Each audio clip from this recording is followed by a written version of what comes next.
नमस्कार। मैं हाजिर हूँ 5वां लेक्चर लेके drug store and business management का, चैप्टर दूसरा फॉर्म्स ऑफ बिजनेस ऑर्गेनाइजेशंस। आज हम इस चैप्टर को फिनिश करेंगे। तो पार्टनरशिप की बात कर रहे थे हम लास्ट लेक्चर में, तो आज हम पढ़ेंगे काइंड्स ऑफ पार्टनरशिप, कितनी तरह की होती है। तो from the point of view of liability of partners, जिम्मेवारियों के हिसाब से या इस पॉइंट ऑफ व्यू से कि किसकी क्या क्या लायबिलिटीज़ हैं, ये दो तरह की है, general partnership and limited partnership. General partnership में लायबिलिटी हर पार्टनर की अनलिमिटेड है, हर बंदा पूरी जिम्मेवारियां लेता है। इन केस असेट्स की बात करें फर्म की, तो they are not sufficient to pay off its liabilities. Even the private property of the partner may be use to meet the undischarge liability. अगर उस पार्टनरशिप को कोई नुकसान पहुंचता है या वो कर्ज़ई हो जाते हैं, तो फिर वो कर्ज़ा उतारने के लिए, उन लायबिलिटीज़ को पूरा करने के लिए जो उनका सेटअप है, उसको बेचने के बाद भी अगर पैसा पूरा नहीं पड़ता, तो फिर हर पार्टनर की प्राइवेट प्रॉपर्टी को भी उसमें डाला जाता है, ताकि जो लायबिलिटीज़ उन्होंने पूरी करनी थी उनको पूरा किया जा सके। हाँ, अगर कोई माइनर है, 18 साल से कम है, तो वो exception, because his liability for the firm's obligation is limited to the proportion of his share of profits and the capital. जिस हिसाब से उसने पैसा लगाया है, जिस हिसाब से उसका शेयर है प्रॉफिट्स में, उसकी जिम्मेवारियां जो वो अलग से हैं। और हर पार्टनर जो है जनरल पार्टनरशिप में एंटाइटल्ड होता है कि वो पार्टिसिपेट करता है मैनेजमेंट में बिजनेस की, जब तक पार्टनर्स डिसाइड नहीं कर लेते अपने आप दोबारा कि भाई कौन क्या क्या करेगा। लिमिटेड पार्टनरशिप है, unlimited liability of partners in general partnership जो होती है, वो डिस्करेज करती है investment of large some in the firm. भाई हर बंदे को बहुत ज़्यादा काम करना पड़ता। तो लिमिटेड पार्टनरशिप जो है is a way out of this difficulty. इस परेशानी से निकलने का दूसरा तरीका है limited partnership, although it is not permitted under the Indian law, जबकि भारतीय कानून जो है इसकी आज्ञा नहीं देता। इसके मेन फीचर्स हैं, it consist of 2 classes of partners, namely general partners with unlimited liabilities and special or unlimited partners with their liability limited to their capital contribution। तो जो पार्टनरशिप में जनरल पार्टनर्स आ गए जिसकी अनलिमिटेड लायबिलिटीज़ हैं, और limited partners आ गए जिसकी limited liabilities है। लिमिटेड पार्टनर जो है simply invest is money in the firm, वो अपना पैसा लगाता है क्योंकि वो एंटाइटल्ड नहीं है मैनेजमेंट में हिस्सा लेने के लिए, पर उसको अलाउड है कि वो जो किताबें हैं, रजिस्टर्स वगैरह हैं फर्म की, अपनी जानकारी के लिए इंस्पेक्ट कर सकता है। डेथ होगी या उसका ल्यूनेट्सी मतलब पागल हो जाना, या बैंकरप्सी, उसके पास धनराशि ना रहना, किसी लिमिटेड पार्टनर की will not affect the existence of a firm in any way. तो फर्म चलती रहती है। As such a limited partner is more stable. Limited partnership ज़्यादा स्टेबल है जनरल पार्टनरशिप के कंपैरेटिवली, किसी फर्म के हिसाब से अगर बात की जाए तो। Special partner can not withdraw any part of the capital contributed by him. और जो पार्टनर है वो अपना पैसा निकाल नहीं सकता। If he does so his liability on the portion so withdrawn becomes unlimited. तो जितना हिस्सा उसने निकाला, उसकी जिम्मेवारियां, जितना हिस्सा उसने निकाला उसके प्रति अनलिमिटेड हो जाती है। जबकि आप हो लिमिटेड पार्टनर, लेकिन अगर आपने अपना हिस्सा निकाल लिया तो फिर आपकी लायबिलिटीज अनलिमिटेड हो जाएंगी उस हिस्से के प्रति जो आपने निकाल लिया है। और स्पेशल पार्टनर जो है can not assign his share to an outsider, और आप अपना हिस्सा किसी बाहरी व्यक्ति को नहीं दे सकते without the consent of the general partners. ये कुछ कंपैरिजन है सोल प्रोप्राइटर में और पार्टनरशिप बिजनेस में।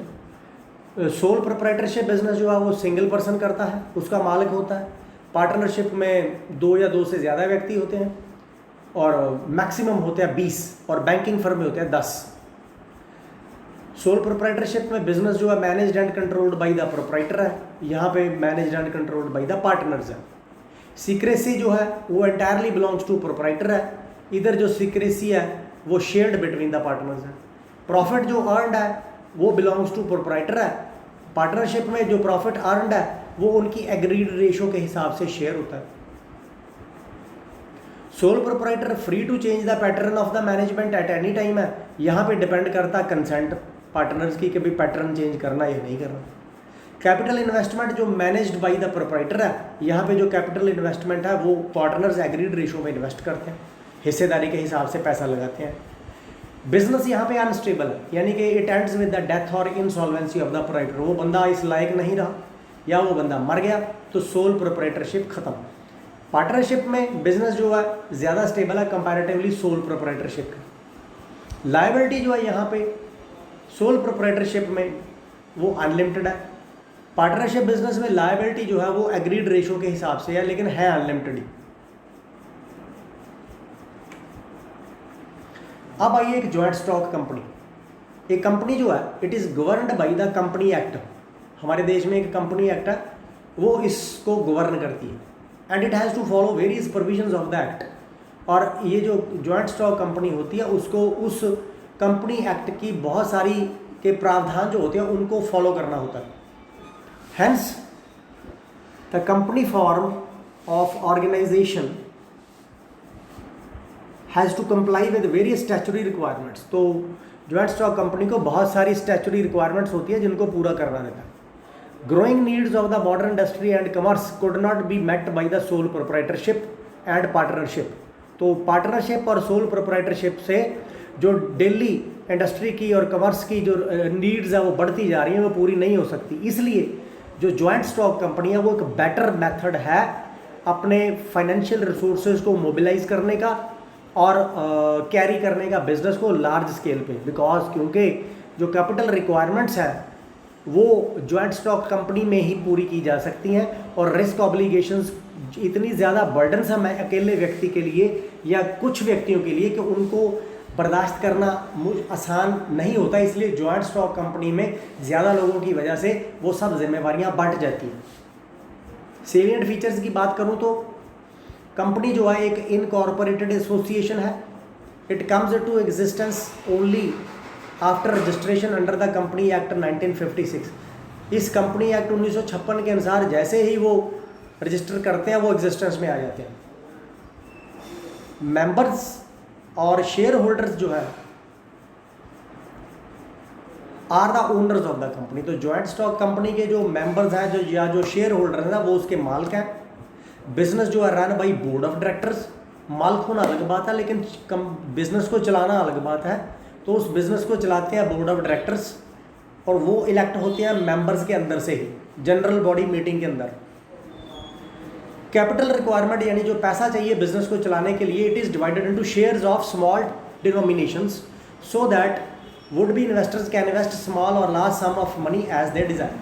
तो वो कंपनी क्या करती है, अपने शेयर्स मार्केट में फ्लोट कर देती है, उनकी एक कीमत रख देती है। तो जो व्यक्ति जितने शेयर चाहे परचेज कर सकता है, उसी हिसाब से उस कंपनी के फ़ायदे में उसकी हिस्सेदारी हो जाती है, और वो जो पैसा वो इन्वेस्ट करता वो कंपनी को मिल जाता है बिजनेस चलाने के लिए। Shareholder is always free to withdraw from the membership of a company by transferring his shares. और शेयर होल्डर को फ़ायदा ये होता है कि वो जब चाहे अपने शेयर्स किसी को बेच सकता है और अपना हिस्सा वहाँ से उठा सकता है। कंपनी प्रॉफिट्स जो है they are taxed at a flat rate against slab rates charge from non corporative bodies. ये जो कंपनी होती है जॉइंट स्टॉक कंपनी, इसको जो टैक्स लगता है वो फ्लैट रेट पे लगता है, और जो कंपनी से नीचे लोग होते हैं, नीचे की तरह संस्थाएं होती हैं, उनको स्लैब रेट पे लगता है। अलग अलग स्लैब्स होती हैं कि तेरे को इस हिसाब से टैक्स लगेगा, तेरे को इस हिसाब से टैक्स लगेगा। जो कंपनी है can own hold and dispose of property in its own name. वो ओन कर सकती है, होल्ड कर सकती है या बेच सकती है प्रॉपर्टी को अपने नाम पे। इट्स शेयर होल्डर्स जो है they can not claim to be private और joint owners of that property. Share holders ये क्लेम नहीं कर सकते। कंपनी जो है can not being a natural person, company not being a natural person can not sign documents for itself. Company कोई person नहीं है तो अपने डॉक्यूमेंट्स को खुद साइन नहीं कर सकती। The common seal with the name of the company engraved on it is therefore used as a substitute for its signature. तो कंपनी के नाम की एक मोहर बनाई जाती है, सील बनाई जाती है, जो कि ये साबित करती है कि हाँ ये कंपनी है। फिर उसके ऊपर जो बंदा ऑथोराइज होता है वो साइन करता है। The liability of the members of a joint stock company is limited. जिम्मेवारियाँ जो होती हैं उन मेंबर्स की जो जॉइंट स्टॉक कंपनी का हिस्सा है या जो मेंबर हैं उसके, to the unpaid values of shares held by them जो होती हैं वो लिमिटेड होती हैं, क्योंकि शेयर की वैल्यू तभी पे होगी जब वो बंदा उसको बेचेगा। A company is a legal person, हाँ कंपनी एक लीगल पर्सन मानी जाती है। Only the law can bring it to an end, कानून ही उसको ख़त्म कर सकता है। Its life does not depend on the life of its members. इसकी जो ज़िंदगी है यानी कंपनी की जो लाइफ है वो उसके मेंबर्स की लाइफ के ऊपर डिपेंड नहीं करती। The shares of a company may change several hands on the stock exchange. Company के शेयर्स बहुत हाथों से निकल के दूसरे हाथों में चले जाते हैं, यानी कि शेयर्स बिकते रहते हैं, लोग खरीदते रहते हैं। But life of the company remains unaffected by such changes. लेकिन ऐसी चेंजेस से कंपनी की लाइफ के ऊपर कोई प्रभाव नहीं पड़ता। तो इसकी एडवांटेजेस क्या है जॉइंट स्टॉक कंपनी की, कि जो एक जॉइंट स्टॉक कंपनी जो है it is able to collect a large sum of capital. ये जो कंपनी है शेयर्स के थ्रू बहुत सारा पैसा इकट्ठा कर सकती है, इस लायक है। बहुत सारे इन्वेस्टर्स को ये अट्रैक्ट करती है, उनको स्मॉल और लार्ज सम इन्वेस्टमेंट्स के लिए। लार्ज फाइनेंशियल रिसोर्सेज जो हैं इस कंपनी की कमांड में होते हैं, क्योंकि लोग बहुत सारे लोग जो शेयर्स को खरीदते हैं। कंपनी जो है बिजनेस को can organise a business on large scale and can afford to expand it further. Company के पास इतना ज़्यादा पैसा आ जाता है शेयर्स की वजह से कि वो इसको बहुत ज़्यादा हद तक बढ़ा सकती है, एक्सपैंड कर सकती है। It can afford to appoint well qualified and experienced persons to run its business. Company बहुत ज़्यादा पढ़े लिखे व्यक्तियों को, बहुत ज़्यादा एक्सपीरियंस्ड व्यक्तियों को नौकरी पे रख सकती है अपने काम को आगे बढ़ाने के लिए, इफ़ेक्टिव मैनेजमेंट करने के लिए, प्रॉफिट्स को बढ़ाने के लिए। शेयर्स जो है कंपनी के बिना किसी डिफ़िकल्टी के ट्रांसफ़र होते रहते हैं, ये भी एक एडवांटेज है। फैसिलिटी है शेयर्स को कन्वर्ट करने की कैश में, वो भी जो इन्वेस्टर्स होते हैं उसके लिए एक इंसेंटिव है कि भाई जब चाहे वो अपना शेयर बेच दें और उसके बदले में पैसा उनके अकाउंट में आ जाएगा। मैनेजमेंट जो है कंपनी की that is conducted on democratic principles, जैसे हमारे देश में सरकार चलती है उन्हीं सिद्धांतों पे। कंपनी जो है मैनेज्ड बाई डायरेक्टर्स है, जो कि शेयर होल्डर्स के द्वारा, मतलब शेयर होल्डर्स माने वो नॉर्मल शेयर जो कंपनी के खरीदते वो नहीं, जिन लोगों का कंपनी में शेयर है वो लोग अपने अंदर में से ही बोर्ड ऑफ डायरेक्टर्स चुनते हैं। मेजर पॉलिसी डिसीजन जो हैं वो शेयर होल्डर्स द्वारा लिए जाते हैं। डायरेक्टर्स जो हैं वो उन डिसीजंस को फ्रेमवर्क करते हैं। लायबिलिटी जो है मेंबर्स की कंपनी के वो लिमिटेड है, और रिस्क जो है हर मेंबर्स का that is reduced because it is diffused and spread over several members of the company. अगर एक नुकसान 100 रुपये का एक बंदे को झेलना पड़े तो वो ज़्यादा है, लेकिन वही नुकसान अगर 50 बंदे झेल रहे हैं तो आप समझ सकते हो। तो डिपेंड करता है। कंपनी जो पे income tax at flat rate, क्योंकि संस्था बड़ी है तो कमाई बड़ी है, तो इसलिए उनको फ्लैट रेट पे टैक्स लगेगा। वो जो भी रेट होगा वो कंपनी के पास पता होगा। हायर प्रॉफिट्स अगर है तो it will have to be lower tax liability as compare to others, क्योंकि भाई प्रॉफिट ज़्यादा हो रहे हैं तो डेफिनेटली उनकी जो कमाई बढ़ रही है और खर्चे कम हो रहे हैं। जॉइंट स्टॉक कंपनी जो है इसमें परपेचुअल सक्सेशन है, यानी किसी के मरने से, किसी के पागल हो जाने से, किसी की डेथ हो जाने से कंपनी की एग्जिस्टेंस को कोई फ़र्क नहीं पड़ता। तो डिसएडवांटेजेस भी साथ ही आती हैं। फॉर्मेशन जो है इस कंपनी की कॉस्टली है, टाइम कंज्यूमिंग प्रोसेस है, इसको बनाना इतना आसान नहीं है, नंबर ऑफ फॉर्मेलिटीज़ है जिनको पूरा करना पड़ता है, और prompt decisions, immediate on the spot decision company कोई नहीं ले सकती, क्योंकि टाइम लैग है बिटवीन बोर्ड मीटिंग्स के बाद ही डिसीजन लिया जाता है, और सबको इकट्ठा करना डिफ़िकल्ट है, और मल प्रैक्टिसेस को, मतलब कि गंदी हरकतें जो कहीं भी होती रहती हैं तो उनको रोकना बड़ा मुश्किल है। बोगस कंपनीज आ जाती हैं लोगों को धोखा देने के लिए, लोगों का पैसा चुरा के ले जाती हैं। जो कंपनी है उसको प्रोप्राइटर्स जो हैं वो मैनेज नहीं करते, बोर्ड ऑफ डायरेक्टर्स मैनेज करते हैं, पेड ऑफिशियल्स होते हैं जिनको सैलरी मिलती है, तो उनके खुद के कुछ पर्सनल इंटरेस्ट हो सकते हैं, एंड डायरेक्टर्स जो कई बार मिसयूज़ करते हैं अपनी पोजीशन का, तो वो एंड में वो कंपनी के और शेयर होल्डर्स के इंटरेस्ट को इग्नोर कर देते हैं और अपना फ़ायदा लेके चलते हैं, जिससे कि नुकसान होता है। ये एक डिसएडवांटेज है। सीक्रेसी जो है बिजनेस की, उसको मेंटेन नहीं किया जा सकता, क्योंकि हर इशू डिस्कस होता है मीटिंग में और उसको कोई भी आगे जाके बता सकता है। लार्ज स्केल पे जो जॉइंट स्टॉक कंपनी चलती है तो may gain exclusive control over production और डिस्ट्रीब्यूशन ऑफ ए कमोडिटी, तो मतलब कि उन लोगों की मोनोपोली हो सकती है कि ये सामान तो हम ही बनाएंगे, जब रॉ मटेरियल उनके पास पहुंच गया किसी और को मिला ही नहीं, तो ये एक डिसएडवांटेज है कि और किसी को काम करने से ये रोक सकते हैं। This may lead to exploitation of the consumers. जब एक सामान एक ही कंपनी बना रही है तो वो जो कंज्यूमर है उसकी एक्सप्लॉयटेशन होती है, नाजायज़ फ़ायदा उठाया जाता है, एक्सेसिव प्राइसिंग हो जाती है, पुअर क्वालिटी हो जाती है। Persons controlling A company have large financial resources eight there disposal. जो व्यक्ति इस कंपनी को कंट्रोल कर रहे हैं उनके हाथों में ढेर सारा पैसा होता है, तो वो प्रभावित कर सकते हैं देश की इकोनॉमी को, सरकार को ख़राब कर सकते हैं, सरकार को पलट सकते हैं। तो कितनी तरह की कंपनीज़ हैं? तो कंपनीज़ जो हैं उनकी क्लासिफिकेशन हम 4 पॉइंट ऑफ व्यू से करते हैं।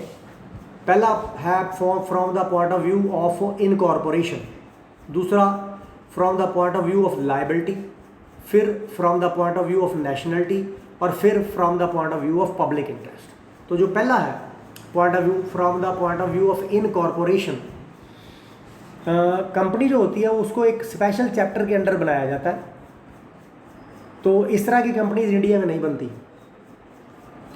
Companies established bye A special act of parliament, तो एक खास पार्लियामेंट जब बैठती है तो उसमें एक स्पेशल एक्ट के अंडर ऐसी कंपनीज को बनाया जाता है।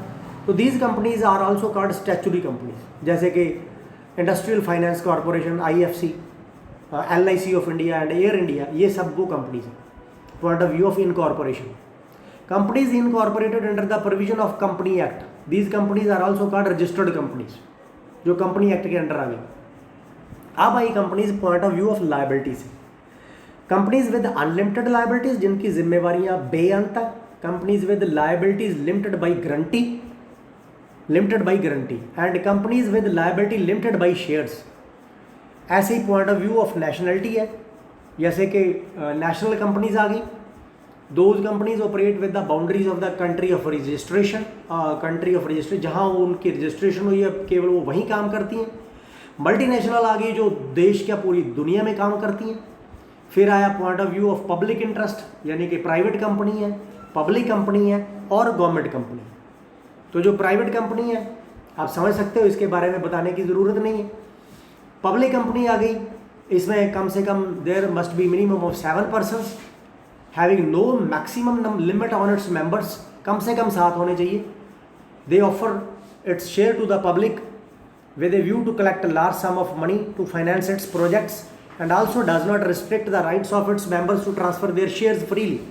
Such a company is called public.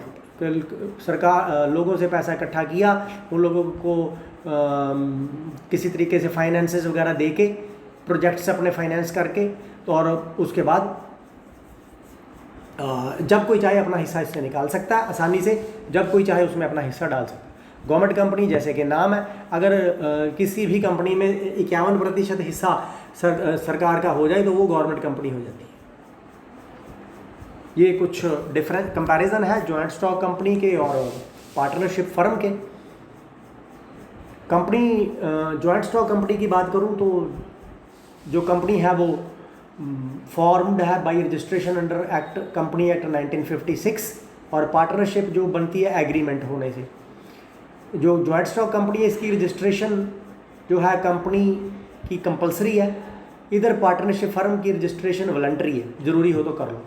Share जो है कंपनी के ट्रांसफरेबल है, इधर जो पार्टनरशिप फर्म है ये डिपेंड करता है कि उनके कंसेंट पे कि क्या कोई अपना शेयर किसी और को दे सकता है या नहीं दे सकता। जो जॉइंट स्टॉक कंपनी है इसमें बैंकिंग फर्म में 10 मेंबर हो सकते हैं, ठीक है।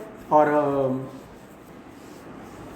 फर्म जो होती है इसमें formed with minimum of 2 and maximum of 20 और बैंकिंग में होते हैं 10। लायबिलिटी जो होती है शेयर होल्डर्स की लिमिटेड है जॉइंट स्टॉक कंपनी में, और पार्टनरशिप में जो लायबिलिटीज़ है वो अनलिमिटेड है। कंपनी यहाँ पे जॉइंट स्टॉक केस में बोर्ड ऑफ डायरेक्टर्स मैनेज करते हैं और पार्टनरशिप फर्म में पार्टनर्स मैनेज करते हैं। ऑडिट जो कंपनी का होता है अकाउंट्स का वो कंपलसरी है, पार्टनरशिप में कोई कंपलसरी नहीं है। रिसोर्सेज जो कंपनी के वो अनलिमिटेड है जॉइंट स्टॉक कंपनी में। ह्यूज अमाउंट ऑफ मनी जो can be raised bye floating shares in the market. Joint stock company अपने मार्केट में शेयर उतारती है और ढेर सारा पैसा इकट्ठा करती है। यहाँ पे पार्टनरशिप में आप ऐसा नहीं कर सकते, आपको खुद का ही पैसा इन्वेस्ट करना पड़ता है और बिजनेस को आगे बढ़ाना पड़ता है। लेकिन जॉइंट स्टॉक कंपनी पे there are number of restrictions imposed by the government on the companies because they are governed by the company act. लेकिन यहाँ पे there are very limited control and regulations by the government. ये हुआ। आगे आया cooperative society.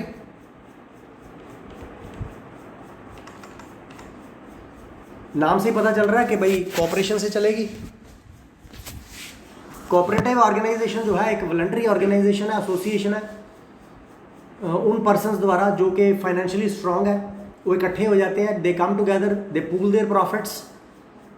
And इसके salient features ये हैं कि भाई वॉलंटरी ऑर्गेनाइजेशन होने के साथ साथ एसोसिएशन है कुछ बंदों की। There is no discrimination as regards the membership of the society. कोई भी इसका मेंबर हो सकता है, कभी भी चाहे तो कोई मेंबर विदड्रॉ कर सकता है सोसाइटी से एक नोटिस देके। मैनेजमेंट जो है अफेयर जो सोसाइटी का है वो मैनेजिंग कमेटी के हाथ में होता है। यहाँ पे नीचे आप देख सकते हो, पहले मेंबर्स आ गए, उन्होंने एक सोसाइटी बना ली कोऑपरेटिव सोसाइटी, फिर उन्होंने इलेक्शन किया और मैनेजिंग कमेटी बना ली। मैनेजिंग कमेटी में फिर उन्होंने ऑफिस बीयरर्स बना लिए, यानी एक प्रेसिडेंट होगा, एक वाइस प्रेसिडेंट होगा, एक सेक्रेटरी होगा और एक खजांची होगा। कैपिटल जो है सोसाइटी की वो कंट्रीब्यूट करते हैं उसके मेंबर्स, यानी उसमें पैसा लगाते हैं वो जो मेंबर हैं उसके थ्रू परचेज ऑफ शेयर्स। और cooperative society generally lay down a limit to the amount of capital which may be subscribed by any individual member. तो वो एक लिमिट वो निर्धारित कर देते हैं कि कम से कम इतनी लिमिट हर व्यक्ति की पूलिंग में होगी। कोऑपरेटिव सोसाइटी जो है इसके जो शेयर है ये can not be transferred by members to others, दूसरों को ट्रांसफ़र नहीं कर सकते। अगर कोई बंदा अपना शेयर विड्रॉ करना चाहता है तो उसको अपने शेयर्स वापस करने पड़ेंगे। कोऑपरेटिव सोसाइटी में डिस्ट्रीब्यूशन है जो प्रॉफिट्स का is not related to share capital contributed by each member. यानी हो सकता है किसी ने ज़्यादा पैसा शेयर किया हो, कंट्रीब्यूट किया हो, लेकिन जो डिस्ट्रीब्यूशन है प्रॉफिट्स की वो उसके शेयर के हिसाब से नहीं होती। कोऑपरेटिव सोसाइटी कंडक्ट करती है business on cash basis, does not allow credit facility, उधारी पे काम नहीं चलाती। इसको रजिस्टर करना पड़ता अंडर कोऑपरेटिव सोसाइटीज़ एक्ट 1912 के अनुसार।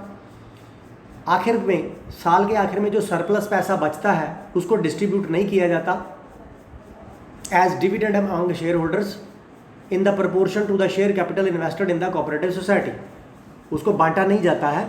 शेयर कैपिटल जो है is treated as loan capital on which a moderate rate of interest is allowed out of net surplus. हाँ, उसको कुछ उसमें ब्याज अलाउड है। Portion of balance is utilised for the general benefit of members. जो balance बचता है वो उन मेंबर्स के जनरल बेनिफिट के लिए इस्तेमाल किया जाता है। A portion may be paid as bonus to employees and workers. हाँ, उसका कुछ हिस्सा जो उन्होंने काम पे रखे हुए व्यक्ति हैं उनको बोनस के तौर में दिया जा सकता है। Rest of the net surplus is distributed among the members in proportion to their individual purchase from the society. और बाकी जो धनराशि बचती है वो फिर डिस्ट्रीब्यूट की जाती है मेंबर्स में, उनकी जो प्रपोर्शन के हिसाब से जो उन्होंने धनराशि उसमें लगाई है। एडवांटेजेस इसकी है कि भाई ये वॉलंटरी एसोसिएशन है, इसको बनाया जा सकता है 10 अडल्ट पर्सनस के हिसाब से, कोई कुछ छोटी मोटी लीगल फॉर्मेलिटीज़ करके इसको बना लेते हैं। मैनेजमेंट जो है इसकी वो इन सिद्धांतों पे 1 मैन 1 वोट के हिसाब से चलती है, यानी कि कोई डिस्क्रिमिनेशन नहीं है on the basis of number of shares held by the member. Liability जो है मेंबर्स की कोऑपरेटिव सोसाइटी के is limited to certain proportion, जिम्मेवारियाँ लिमिटेड हैं। लाइफ जो है कोऑपरेटिव सोसाइटी किसी के मरने से ख़त्म नहीं होती, किसी के चले जाने से ख़त्म नहीं होती। There is coordination among members of a cooperative society because they belong to a local area. एक ही जगह के व्यक्ति होते हैं, उन लोगों में एक दूसरे के प्रति कोऑर्डिनेशन होती है, मिलवर्तनता होती है। मेंबर जो होते हैं कोऑपरेटिव सोसाइटी के, they are open to everybody. There is no debar from joining the society. कोई बंदा भी ज्वाइन कर सकता है, कास्ट का, कलर का, क्रीड का इससे कुछ लेना देना नहीं है। There is no limit to the maximum numbers, और ना ही कोई ये है कि भाई इतने बंदे इसमें ज्वाइन कर सकते हैं। State government offer many type of assistance. उस प्रदेश की सरकार उनको बहुत सी असिस्टेंस ऑफर करती है, जैसे कि लोन मिल जाता है उस सोसाइटी को कम रेट पे, इवन कि उनको कुछ एग्जाम्पशंस भी मिल जाती हैं, कुछ रिलीफ मिल जाती हैं टैक्स से। Law governing the cooperatives lay down the maximum limit as to the rate of interest on the capital contributed by each member. So it also places a limit on the dividends to be declared as shares. The balance of the surplus earned in any year can be utilized for the growth and development as well as expansion of a cooperative society. तो जो धनराशि को कमाते हैं सब लोगों की corporation से, कोऑपरेटिव सोसाइटी को चलाते हुए सबकी सैलरीज दे के सारे ड्यूज क्लियर करने के बाद बाकी जो पैसा सरप्लस बचता है उसको भी वो ग्रोथ के लिए, कोऑपरेटिव सोसाइटी को एक्सपैंड करने के लिए यूज़ कर सकते हैं।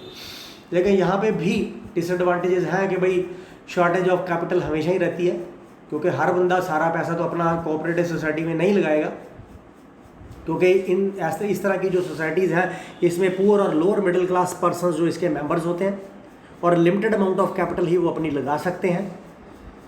कोऑपरेटिव सोसाइटी जो managed by A managing committee which generally lakhs technical knowledge, और वो बंदे ऐसे सोसाइटी बना तो लेते हैं, उनको कोई टेक्निकल नॉलेज होती नहीं है, एक्सपीरियंस होता नहीं है, इसलिए due to lack of proper knowledge कई बार एफिशिएंसी जो होती है उनकी कम पड़ जाती है। डिफरेंस इन ओपिनियन हो सकता है मेंबर्स में, उनके बीच कंपटीशन हो सकता है कंट्रोल उस संस्था के ऊपर करने के लिए, जिसकी वजह से एडवर्स कॉन्सिक्वेंसेज आ जाते हैं कि बिजनेस जो है सफ़र करने लगता है।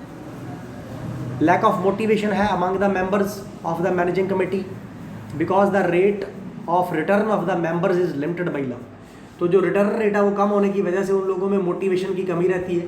कोई बहुत बड़ा बिजनेस तो है नहीं है कि उनको बहुत सारी कमाई हो रही हो। अफेयर जो है कोऑपरेटिव सोसाइटी के generally so much exposed to the members that it becomes difficult for them to maintain the business secrecy। अपने बिजनेस की सीक्रेसी को वो मेंटेन नहीं कर पाते, एक्सपोज्ड है, बहुत सारे लोगों को जानकारी है। Excessive state regulation and control over the functioning of the cooperative affects their working. और जो स्टेट की कुछ रेगुलेशंस है, उनका जो कंट्रोल है वो इसकी वर्किंग को प्रभावित करता है। This is all over regarding today's lecture. Thank you so much. Stay blessed.